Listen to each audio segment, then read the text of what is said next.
ఇంట్లో పనికిరాని పాడైపోయిన వస్తువులను ఉపయోగించి పూలకుండీలు తయారు చేసి పూర్తిగా సేంద్రియ విధానంలో 3 అంతస్తుల్లోనే అందమైన తోటను ఏర్పాటు చేసిన కాకినాడకు చెందిన రాధాకృష్ణ అందరి ప్రశంసలు అందుకుంటున్నారు. ఆమె ఏర్పాటు చేసిన ఈ తోటకు బృందావనం అని పేరు పెట్టారు. ఈ తోటలో కూరగాయలు, ఆకుకూరలు, పండ్ల మొక్కలు, వివిధ జాతుల పూల మొక్కలు, ఔషధ గుణాలు కలిగిన మొక్కలను పెంచుతూ పర్యావరణ పరిరక్షణ తన వంతు కృషి చేస్తున్నారు. రాధాకృష్ణ ఇంట్లో ఉపయోగాల లేకుండా ఉన్న ప్లాస్టిక్ బాటిళ్లు, పాత బకెట్లు, డండబ్బాలు, పాడైపోయిన పాత్రల వంటి వస్తువులను పూలకుండీలుగా మార్చి వాటిలో మొక్కలను పెంచుతున్నారు. ఎలాంటి రసాయన ఎరువులు వాడకుండా పూర్తిగా సేంద్రియ పద్ధతిలోనే ఈ తోటను నిర్వహిస్తున్నారు. ఇంటి వద్దే సేంద్రియ పద్ధతిలో కూరగాయలు, ఆకుకూరలు పండించడం ఆరోగ్యానికి ఎంతో మంచిదని ప్రతి ఒక్కరూ తమ ఇళ్లలో చిన్న తోటను ఏర్పాటు చేసుకోవాలని సూచిస్తున్న రాధాకృష్ణతో మా regional coordinator Nanaji face to face. ఒక్కరు కూడా అంటే చాలా వరకు ఆహ్లాదకరంగా ఈ వాతావరణాన్ని కల్పించుకొని అదనంగా చాలా వరకు కుటుంబంలో 2-3 కుండీలకి వాటర్ వేయాలంటే చాలా ఓపిక సరిపోదు. అలాంటిది 3 అంటే 2 ఫ్లోర్లు కింద ఇంత గార్డెన్ దాదాపు 500 మొక్కల పైన అంటే గార్డెనింగ్ చేస్తూ ఇలా చేస్తున్నారంటే చాలా ఓపిక కావాలి. ఏ సమయాన్ని కేటాయిస్తారు మేడం? ఎంత సమయం కేటాయిస్తారు దీనికి?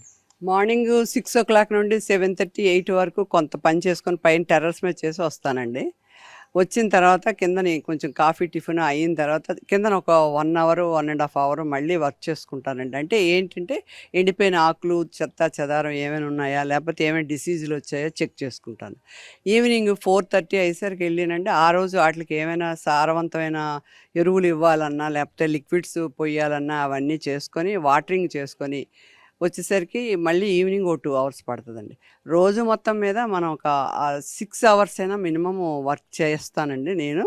నాకు శ్రీను అని ఒక అబ్బాయి హెల్ప్ ఉన్నాడు. తను కూడా ఏంటంటే కొంచెం గార్డెన్ కింద భాగంలోని వాటర్ పెట్టడానికి గట్టా హెల్ప్ చేస్తాడు.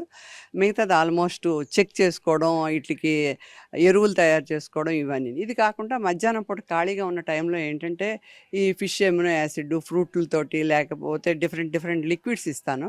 ఆ లిక్విడ్స్ అన్ని ప్రిపరేషన్ అవి రెడీ చేసుకొని అవి స్టోర్ చేసుకుంటుంటానండి.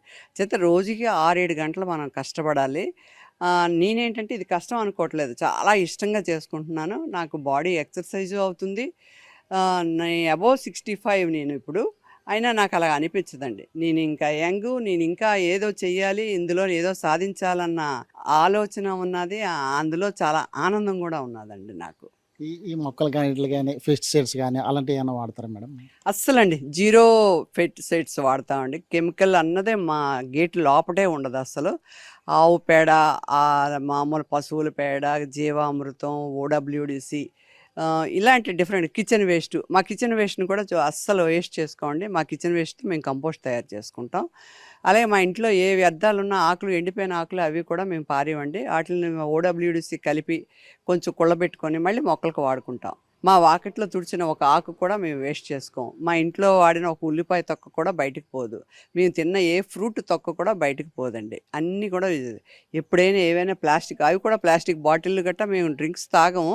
చుట్టుపక్కల వాళ్ళందరూ కూడా తాగినా ఆ డ్రింక్ బాటిల్ తెచ్చి నాకు ఇస్తారు. మీరు ఏదో రకంగా మొక్కగాకి ఉపయోగిస్తారండి అని తీసుకొచ్చి గిఫ్ట్ లాగా ఇస్తుంటారండి.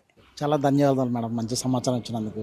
ఏదైతే మనం చాలా ఆరోగ్యంగా ఉండాలో, ఆరోగ్యవంతమైన ఈ ఫలాలు కానీ అలాగే ఇక్కడున్న అంటే ప్రతీదీ కూడా అంటే మన మనసుకి నచ్చినట్టుగా అంటే ప్రజలు మెచ్చినట్టుగా ఒక మొత్తం ఈళ్ళని అందరినీ కూడా సుందరంగా తయారు చేసి నాకు ఇష్టమైన పనిని నేను చాలా ఇష్టపడి పనిచేస్తున్నానని చెప్పేసి మేడం గారు చెప్తున్నారు.